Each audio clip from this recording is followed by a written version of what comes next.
రోజులాగే నేను latest tech news తోటి tech news episode 642తో మీ ముందుకు వచ్చేసాను. ఈ రోజు కూడా చాలా ఇంట్రెస్టింగ్ అండ్ బ్లాస్టింగ్ న్యూస్ అయితే ఉన్నాయి. న్యూస్లోకి వెళ్ళబోయే ముందర ఈ రోజు ప్రశ్న. So big billion day sale offer లాగానే ఎల్జీ వింగ్ ఏదైతే ఉందో మనకి అతి తక్కువ ధరలో అతి త్వరలో మన ముందుకు రాబోతుంది. ఈసారి మీరు దీన్ని పర్చేస్ చేస్తారా చేయరా లెట్ మీ నో. కమ్యూనిటీ ట్యాబ్లో ఉన్న లింక్ క్లిక్ చేసి ఓట్ చేయండి. దీనికి సంబంధించిన రిజల్ట్ని రేపటి టెక్ న్యూస్లో చూసేద్దాం. మొదటి న్యూస్ వచ్చేప్పుడు మనకి ఎల్జీ నుంచే స్టార్ట్ చేద్దాం. ఎల్జీ వింగ్ మొబైల్ ఫోన్ చూసారా, రీసెంట్గానే వీళ్ళు లాస్ట్ ఇయర్ అక్టోబర్లో అనౌన్స్ చేశారు, సెప్టెంబర్లో మన ముందుకు సేల్లోకి తీసుకొచ్చారు. సుమారుగా 80,000 రూపాయలకి అయితే లాంచ్ చేశారు. ఆ తర్వాత ఇప్పుడు ప్రస్తుతం సెల్లింగ్ ప్రైస్ వచ్చేటప్పటికి అది కేవలం 51-52,000 రూపాయల దాకా అయితే మనకు సెల్లింగ్ ప్రైస్ ఉంది ఇప్పటికి కూడా ఫ్లిప్కార్ట్లో. సో దీన్ని అనూహ్యంగా రేపటి నుంచి వీళ్ళు వచ్చేటప్పటికే కేవలం 29,999 రూపాయలకి మన ముందు తీసుకొస్తున్నారు. సో ఇది వీళ్ళ కొత్త ఏం కాదు, already previously LG G8X mobile phone కూడా మన ముందు తీసుకొచ్చారు. యాక్చువల్గా ఇది బిగ్ బిలియన్ డే సేల్కి అయితే మనకు తీసుకుని రావాలి ఇట్లాంటి ఆఫర్స్ అన్ని. ఈసారి ఒక అడుగు ముందుకే, ఎందుకంటే ఎల్జీ కంపెనీ అయితే క్లోజ్ అయింది కదా. సో ఓల్డ్ స్టాక్ అంతా క్లియరెన్స్ కింద వీళ్ళు మనకి ఆఫర్లు అయితే తీసుకొస్తున్నారు. ఇన్ఫాక్ట్ ఇది 30,000 రూపాయలకు కూడా మంచి ఫోన్ అని మనం చెప్పుకోవచ్చు. ఎందుకంటే ఇది క్వాల్కమ్ స్నాప్డ్రాగన్కి సంబంధించిన 765 5G ఫోన్. అంటే మీకు ఆల్మోస్ట్ 5G వచ్చినా కానీ ఇది సపోర్ట్ చేయడంతో పాటు ప్యారలల్గా ఇందులో డ్యూయల్ స్క్రీన్స్ ఉంటాయి. ఒకటి వచ్చేటప్పటికే 6.8 ఇంచెస్, మరొకటి వచ్చేటప్పటికే 3.8 ఇంచెస్ ఓఎల్ఈడి, మరొకటి వచ్చేటప్పటికే POLED డిస్ప్లే రావడం మరొక విశేషం. In fact wireless fast charging technology and at the same time మనకి రెగ్యులర్ ఛార్జింగ్, ఫాస్ట్ ఛార్జింగ్ కూడా సపోర్ట్ చేయడం. ఈసారి బాక్స్లోనే మనకి ఛార్జర్ని కూడా ప్రొవైడ్ చేయడం మరొక విశేషం. ఈవెన్ కెమెరాల్లో కూడా దీంట్లో ఆప్టికల్ ఇమేజ్ స్టెబిలైజేషన్ ఇచ్చారు. రేర్ వచ్చేటప్పటికే 48+12+13, వేర్ ఫ్రంట్ వచ్చేటప్పటికే 32 మెగాపిక్సెల్ పాపప్ కెమెరాతో ఇది రావడం మరొక విశేషం అని చెప్పుకోవచ్చు. ఇక దీనికి సంబంధించినటువంటి సేల్ ఎప్పుడు తెస్తారు అనేది మాత్రం యాజ్ ఆఫ్ నౌ అయితే ఇంకా క్వశ్చన్ మార్కే. ఈ సేల్స్ పీరియడ్ అయితే జరుగుతుంది. సో ఈ పీరియడ్లోనే అఫీషియల్గా దీనికి సంబంధించి మొట్టమొదటి సేల్ ఉండేటువంటి అవకాశం అయితే ఉంది. ఇకపోతే మీరు పర్చేస్ చేయాలనుకుంటున్నారా వద్దనుకుంటున్నారా లెట్ మీ నో కింద కామెంట్ సెక్షన్లో కామెంట్ చేయండి. ఇన్ఫాక్ట్ మీరు ఇది కొన్నా కానీ భయపడాల్సిన అవసరం లేదు. సో అఫీషియల్గా 1 ఇయర్ కంపెనీ వారంటీతో పాటు 5 ఇయర్స్ దాకా మీకు టెక్ సపోర్ట్ కూడా ఉంటుందంట. ఆల్మోస్ట్ ఇది ఆండ్రాయిడ్ 10తో వస్తుంది కాబట్టి మనకి ఆండ్రాయిడ్ 12 లేదా 13 దాకా అఫీషియల్గా ఇది సపోర్ట్ చేసేటువంటి అవకాశం కూడా లోకిపోలేదు. ఇకపోతే నెక్స్ట్ న్యూస్ వచ్చినప్పుడు మనకి షామీ దగ్గర నుంచి షామీ రేపు 23వ తారీఖు మనకి MI 11 సిరీస్లో MI 11 అల్ట్రా అయితే లాంచ్ అయిపోతుంది కదా. ఇకపోతే ప్యారల్గా దీంతో పాటు 11X సిరీస్ని కూడా లాంచ్ అయిపోతున్నారంట. ఇది మనందరికీ తెలిసిందే. 11Xలో 11X ఒకటి, 11X Pro ఒకటి. ఇది Poco F3 Pro global variant కింద, అలాగే చైనాలో వచ్చేటప్పటికి రెడ్మీ K40 Pro. ఇన్ఫాక్ట్ ఈ రెండు మొబైల్ ఫోన్స్కి సంబంధించినటువంటి అన్బాక్సింగ్ వీడియోలు కూడా ఆల్రెడీ మన ఛానల్లో చేశాను. ఒకవేళ చూడకపోతే ఇక్కడ కార్డ్స్లోను అలాగే వీడియో కింద ఉన్నటువంటి డిస్క్రిప్షన్లో కూడా ప్రొవైడ్ చేస్తాను. Simply do have a look on that. So finally ఈ రెండు మొబైల్ ఫోన్స్ కూడా మన ఇండియాలో లాంచ్ అయ్యేటువంటి అవకాశం ఉందండి. ప్యారల్గా MI Band 6 కూడా లాంచ్ అయ్యేటువంటి అవకాశం ఉందంట. సో ప్రైజింగ్ ఎంతగా తెస్తారు ఏంటి అనేది మాత్రం స్టిల్ యాజ్ ఆఫ్ నౌ అయితే ఇంకా క్వశ్చన్ మార్కే. అండ్ రెడ్మీ దగ్గర నుంచి K40 రాదు, MI 11 సిరీస్ 11Xలో వచ్చిందంటే, అలాగే పోకో నుంచి F3 సిరీస్ కూడా వచ్చే అవకాశం తక్కువనే నా అభిప్రాయం. ఇకపోతే మీకేమనిపిస్తుంది లెట్ మీ నో కింద ఉన్నటువంటి కామెంట్ సెక్షన్లో కామెంట్ చేయగలరు. నెక్స్ట్ వచ్చేటప్పుడు మనకి రియల్మీ దగ్గర నుంచి రియల్మీ 8 సిరీస్లో 5G మొబైల్ ఫోన్ అయితే రాబోతున్న విషయం మీ అందరికీ తెలిసిందే. ఇకపోతే అఫీషియల్గా ఈరోజు రియల్మీ థాయిలాండ్కి సంబంధించినటువంటి ఫేస్బుక్ వెబ్సైట్ ఏదైతే ఉందో ఈరోజు కన్ఫర్మ్ చేయడంతో పాటు దీని పోస్టర్ కూడా మనకి రివీల్ చేయడం అయితే జరిగింది. సో మాక్సిమం మనకి ఇంతకుముందు వచ్చినటువంటి స్పెక్సే కన్ఫర్మ్ అయిపోయినాయి. మీడియాటెక్ డైమెన్సిటీకి సంబంధించినటువంటి 700 ప్రాసెసర్తో ఇది రావటం మరొక విశేషం.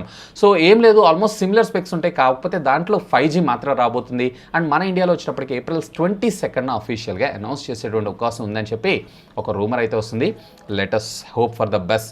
నెక్స్ట్ వచ్చేటప్పుడు మనకి యాపిల్ దగ్గర నుంచి క్యావియర్ ఎడిషన్స్ మీ అందరూ వింటూనే ఉంటారు. సో కాస్ట్లీ, అంటే దీని బిల్ట్ క్వాలిటీ అలాగే బాడీ ఏదైతే ఉందో వీటన్నిటిలో ప్రీమియం మెటీరియల్స్ని యూస్ చేస్తూ వీటిని అయితే తయారు చేస్తారు. ఈసారి వీళ్ళు ఒక అడుగు ముందుకు వేసి దీంట్లో మనకి కాంకర్ కలెక్షన్స్ అని చెప్పి మన ముందు తీసుకొచ్చారు. దీంట్లో ఒకటి మాత్రం నాకు చాలా బాగా నచ్చింది. ఎలాన్ మాస్క్కి డెడికేట్ చేస్తూ ఎలాన్ మాస్క్కి సంబంధించినటువంటి వేరియంట్ని కూడా మన ముందు తీసుకొచ్చారు. మొత్తం కలిపి 5 ప్రొడక్ట్స్, ఎలాన్ మాస్క్ ప్రోడక్ట్ కాకుండా మొత్తం 4 ప్రొడక్ట్స్. అండ్ దీని ధర వచ్చేటప్పటికి ఎలాన్ మాస్క్ వర్షన్ది $6,610, మిగతా వచ్చేటప్పటికి $5,500 నుంచి $6,000 మధ్యలో ఉండేటువంటి అవకాశం ఉందంట. సో $6,000 అంటే మేము ఓకే వదిలేస్తున్నాను. నెక్స్ట్ వచ్చేటప్పుడు మనకి సామ్సంగ్ దగ్గర నుంచి Samsung Galaxy S22 mobile phone ఉంది చూసారా. సో దీనికి సంబంధించినటువంటి రెండర్ లీక్ ఇమేజ్ ఈరోజు మనకు బయటకు రావడం అయితే జరిగింది. ప్రస్తుతం మనకి OnePlus హెసెల్బ్లేడ్తో ఎలా అయితే కొలాబ్ అవుతూ మన ముందుకు వచ్చారు, ఈసారి వీళ్ళు వచ్చేటప్పటికే ఒలింపస్ అనేటువంటి ఒక కెమెరా మాడ్యూల్ ఆ కంపెనీతోటే టైఅప్ అవుతూ వీళ్ళ ఆప్టిమైజేషన్ అయితే మన ముందు తీసుకొస్తున్నారంట. నన్ను అడిగితే సామ్సంగ్ అది అవసరం లేదు, ఎందుకంటే సామ్సంగ్ వాళ్ళ ఆల్గరిథమే బాగుంటుంది. సో ఇది ఇంకా మైండ్ బ్లోయింగ్గా ఉండేటువంటి అవకాశం ఉందని నేను అనుకుంటున్నాను, కానీ రేటు పెరిగితే మాత్రం కష్టమే. సో ఈసారి దీంట్లో మనకి 200 మెగాపిక్సెల్ కెమెరాతో పాటు మరొక లెన్స్ కూడా రాబోతుంది. ఇది వచ్చేటప్పటికే టెలిఫోటో లెన్స్ కింద మన ముందు తీసుకొచ్చేటువంటి అవకాశం ఉంది. సో మెయిన్ కెమెరా ఏదైతే ఉందో ఇదే పోర్ట్రేట్ అలాగే మ్యాక్రో షాట్స్ని కూడా కవర్ చేసే విధంగా తీసుకొని వస్తున్నారు, అలాంగ్ విత్ లైడార్ సెన్సార్తో పాటు. మరి దీంట్లో నాకైతే కనపడటం అయితే 2 సెన్సర్సే కనిపిస్తున్నాయి, మూడోది వచ్చేటప్పటికి నాకు ఫ్లాష్ లైట్ అలాగే లైడర్ లాగా కనిపిస్తుంది. మరి ఇందులో 2 తెస్తారా 3 తెస్తారా అనేది మాత్రం స్టిల్ యాజ్ ఆఫ్ నౌ అయితే ఇంకా question mark. We need to wait for some more time. Even front కూడా మనకి చిన్న టైనీ పంచ్ హోల్ కట్అవుట్తో రావటం మరొక విశేషం. నెక్స్ట్ వచ్చినప్పుడు మనకి ఐకూ దగ్గర నుంచి ఐకూ ఇండియా అఫీషియల్గా ఈరోజు వీళ్ళ అప్కమింగ్ మొబైల్ ఫోన్ ఐకూ 7 చూసారా, దీనికి సంబంధించినటువంటి కెమెరా స్పెక్స్ ఏవైతున్నాయో మన ముందు తీసుకొని రావడం జరిగింది. సో దీంట్లో వచ్చేటప్పటికి మనకి ట్రిపుల్ కెమెరా లెన్స్ సెటప్, ఇందులో ప్రైమరీ ఏదైతే ఉందో 48 మెగాపిక్సెల్ IMX 589 సెన్సార్తో పాటు మరొక 2 లెన్స్ ఏవైతే ఒకటి టెలిఫోటో లెన్స్, ఒకటి వచ్చేటప్పటికి అల్ట్రా వైడ్ యాంగిల్ లెన్స్ అయితే మన ముందు తీసుకొని రాబోతున్నారంట. సో 589 సెన్సార్ కూడా చాలా బాగుంటుంది. ఈవెన్ ఇందులో మనకి ఆప్టికల్ ఇమేజ్ స్టెబిలైజేషన్ కూడా తీసుకొని రావటం మరొక విశేషం. ఓవరాల్గా కెమెరా సెగ్మెంట్ని కూడా వీళ్ళు టార్గెట్ ఏం చేస్తున్నారు అంటే దీంట్లో కూడా మంచి అవుట్పుట్ని తీసుకొని రావాలి అన్న ఉద్దేశంతో ఎనీవే గుడ్ మూవ్. సో ఇది వచ్చేటప్పటికి మనకి మాక్సిమం 39,999 రూపాయలకే ఇండియాలో లాంచ్ అయ్యేటువంటి అవకాశం ఉంది. నెక్స్ట్ వచ్చేటప్పుడు మనకి పోకో దగ్గర నుంచి పోకోలో అతి త్వరలో మనం ఒక మినీ ఫోన్ చూడబోతున్నామని అంటే ఎస్ అవునని మనం చెప్పుకోవచ్చు. సో మన ఇండియన్ హెడ్ అయినటువంటి అర్జున్ ఉన్నారు కదా, అర్జున్ శర్మ, సో ఇతనైతే ఒక ట్వీట్ పెట్టడం జరిగింది. సో పోకోలో చాలామంది నన్ను అడుగుతున్నారు పోకో మినీ సిరీస్ని తీసుకున్నామని, ఆల్మోస్ట్ 3 సంవత్సరాల నుంచి ప్రీమియం ఫ్లాగ్షిప్ సిరీస్లో. సో ఈసారి పోకో సిరీస్లో దీన్ని తీసుకొని రావాలంటారా? ఈవెన్ ఇది వచ్చేటప్పటికే టాప్ 10 లిస్ట్లో అంటే యాపిల్ ఐఫోన్ 12 మినీ చూసారు, ఇది టాప్ 10 లిస్ట్లో కూడా ఎక్కడ లేదు అన్న ఉద్దేశంతో ఇతను ప్రస్తావించడం అయితే జరిగింది. సో నన్ను అడిగితే కనుక ఇది వచ్చేటప్పటికి మేబీ 4.1 లేదా 4.2 మ్యాక్సిమం అంటే 4.5 ఇంచెస్ స్క్రీన్ తోటి ఐపీఎస్ డిస్ప్లే కాకుండా AMOLED తీసుకొస్తే బాగుంటుందని నా అభిప్రాయం. ఇన్ఫాక్ట్ నేను కూడా మినీ స్క్రీన్స్ని అయితే చాలా బాగా ఇష్టపడుతుంటాను. కానీ 6.6, 6.7, 6.8 స్క్రీన్ నుంచి 4.6 అంటే ఇది చాలా కాంపాక్ట్ అవుతుందేమో అని అనుకుంటున్నాను. సో మీకేమనిపిస్తుంది, ఇట్లాంటి కాంపాక్ట్ సైజ్ ఉన్నటువంటి స్క్రీన్స్ ఇష్టమా కాదా? లెట్ మీ నో కింద ఉన్నటువంటి కామెంట్ సెక్షన్లో కామెంట్ చేయగలరు. నెక్స్ట్ న్యూస్ వచ్చేటప్పుడు మన గూగుల్ నుంచి గూగుల్ పిక్సెల్ 5a ప్రాజెక్ట్ ఏదైతే ఉందో అఫీషియల్గా టెర్మినేట్ అయిన విషయం మీ అందరికీ తెలిసిందే. ఎందుకంటే గ్లోబల్గా చిప్స్ అనేవి షార్టేజ్ ఉండడం ఇదే మెయిన్ ప్రధాన కారణం. సో దీంట్లో వీళ్ళు వచ్చేటప్పటికే US అండ్ జపాన్కి మాత్రమే తీసుకొస్తున్నారు కదా. సో ఇక లేటర్ అంటే చిప్ షార్టేజ్ ఉన్న పని అయితే వాస్తవమే, జపాన్ అండ్ USకి మొట్టమొదటిగా తీసుకొచ్చి మిగతా వాటన్నిటికీ మనకి 2021 ఎండింగ్ కానీ లేదా 2022 బిగినింగ్లో కానీ అఫీషియల్గా 5aలో 5G సిరీస్ని మనం చూసేటువంటి అవకాశం ఉందని చెప్పి అఫీషియల్గా గూగుల్ అనౌన్స్ చేయడం జరిగింది. రేపు జరిగేటువంటి ఐఓలో అఫీషియల్గా దీనికి సంబంధించి ఒక అనౌన్స్మెంట్ కూడా మనం చూసేటువంటి అవకాశం ఉంది, along with Android 12 operating system. Next వచ్చేటప్పుడు మనకి షామీ దగ్గర నుంచి 2 చైనీస్ కంపెనీస్ కూడా ఒకటైన అని మనం చెప్పుకోవచ్చు. Oppo and at the same time Xiaomi, ఈ 2 కంపెనీస్ కొలాబరేట్ అవుతూ వీళ్ళిద్దరూ కలిపి ఒక హైబ్రిడ్ చిప్ని అయితే మన ముందు తీసుకొని రాబోతున్నారంట. సో ఆల్రెడీ మీ అందరికీ తెలిసిందే, ప్రీవియస్లీ షామీ వాళ్ళ ఓన్ ప్రాసెసర్ని తయారు చేసుకున్నారు, అలాగే ఒప్పో కూడా వాళ్ళ ఓన్ ప్రాసెసర్ని తయారు చేసుకున్నారు. కానీ ఇద్దరు కూడా సక్సెస్ అయితే కాలేదు. సో అతి త్వరలో మన ముందుకి వీళ్ళిద్దరి కాంబినేషన్ ఒక ప్యూర్ 5G ప్రాసెసర్ మన ముందు తీసుకొచ్చేటువంటి అవకాశం ఉందంటే along with 7 nanometre benefit technology. So దీనికి సంబంధించినటువంటి ఆర్కిటెక్చర్ డిజైన్ని కూడా సబ్మిట్ చేయడంతో పాటు దీని పేరు వచ్చినప్పటికీ స్పెక్ట్రమ్ 2021 అనేటువంటి పేరుతో మన ముందు తీసుకొని రాబోతున్నారంట.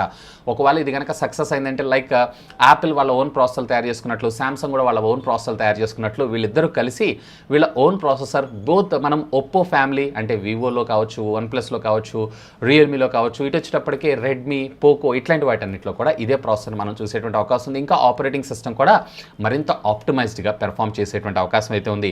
నెక్స్ట్ వచ్చేటప్పుడు మనకి లింక్డ్ఇన్ మీ అందరికీ తెలిసిందే, ఎక్కువగా జాబ్స్ కోసం మనం ఈ పోర్టల్ని యూజ్ చేస్తూ ఉంటాం. దీంట్లో ఏకంగా 500 మిలియన్ యూజర్స్ యొక్క డేటా అనేది బ్రీచ్కి గురైందంట. సో 500 మిలియన్ యూజర్స్ డేటా అంటే ఇది చిన్న విషయం కాదు. మొన్న రీసెంట్గా 533 మిలియన్ల యూజర్ల డేటాని ఫేస్బుక్ డేటా బ్రీచ్లో అయితే మనకు కనపడ్డది. ఇదే విషయం పైన లింక్డ్ఇన్ కనుక్కుంటే లింక్డ్ఇన్ మాత్రం అలాంటిదేం లేదు. సో మా దగ్గర అయితే ఎటువంటి లీకేజ్ కాలేదు, కంపెనీస్ వాళ్ళ ప్రొఫైల్ అక్కడి నుంచి ఏమైనా లీక్ అయ్యే అవకాశం ఉందని చెప్పడం అయితే జరిగింది. సో దీని గురించి ఒక సర్వే కూడా చేస్తాం, అతి త్వరలో మీకు సంబంధించినటువంటి అప్డేట్ని కూడా ప్రొవైడ్ చేస్తామని చెప్పి వీళ్ళైతే చెప్పడం జరిగింది. ఎనీవే మన డేటా ఆన్లైన్లో పెట్టాలనుకుంటున్నారా, కొంచెం జాగ్రత్తగా ఆలోచించగలరని చెప్పి నా మనవి. ఇక ఫైనల్గా ఈ టెక్నికల్ అప్డేట్స్ మనకి శాంసంగ్ దగ్గర నుంచి, శాంసంగ్ కూడా వాళ్ళ ఓన్ 5G చిప్స్ని మనకి అతి త్వరలో తీసుకొని రాబోతుంది. ఈరోజు అఫీషియల్గా దీనికి సంబంధించి మిడ్ రేంజ్ అంటే మీరు చూసారంటే 15,000 రూపాయల నుంచి 20,000 రూపాయల మధ్యలో వచ్చేటువంటి మొబైల్ ఫోన్స్ అన్నింటిలో కూడా ఈ ప్రాసెసర్ మనం చూసేటువంటి అవకాశం ఉందంట. ఎగ్జినోస్కి సంబంధించినటువంటి 5100 అనేటువంటి సిరీస్లో ఇది మన ముందుకు వచ్చేటువంటి అవకాశం ఉంది. అఫ్కోర్స్ ఇది వచ్చేటప్పటికే 6 GHz బ్యాండ్ విత్ మీద కూడా వర్క్ చేయడం మరొక విశేషం. సో సూన్ మేబీ 2021 ఎండింగ్ కల్లా ఈ ప్రాసెసర్స్ని మనం చూసేటువంటి అవకాశం అయితే ఉంది. సో ఇవి ఫ్రెండ్స్ ఈరోజు నాకు కొంచెం ఇంట్రెస్టింగ్ అనిపించినటువంటి latest happening and trending tech news అయితే. హోప్ ఈ వీడియో మీకు నచ్చిందని ఆశిస్తున్నాను. ఒకవేళ ఈ వీడియో మీకు నచ్చినట్టయితే ఒక లైక్ చేయండి, అలాగే దీన్ని మీ ఫ్రెండ్స్ అందరితో షేర్ చేసుకోండి. అండ్ మీరు కనుక మన ఛానల్ని ఛానల్ని మొట్టమొదటిసారిగా చూస్తున్నారంటే ప్లీజ్ సబ్స్క్రైబ్ చేసుకుని సపోర్ట్ చేయండి. ఎందుకంటే మీ అందరి కోసం ఇలాంటి లేటెస్ట్ గ్యాడ్జెట్స్ సంబంధించినటువంటి అప్డేటెడ్ ఇన్ఫర్మేషన్తో పాటు వాటి అన్బాక్సింగ్స్ అండ్ ఫుల్ రివ్యూస్ తెలుగులో తీసుకుని రావడం జరుగుతుంది. That's all for today. This is Vasu signing off. Have a great day.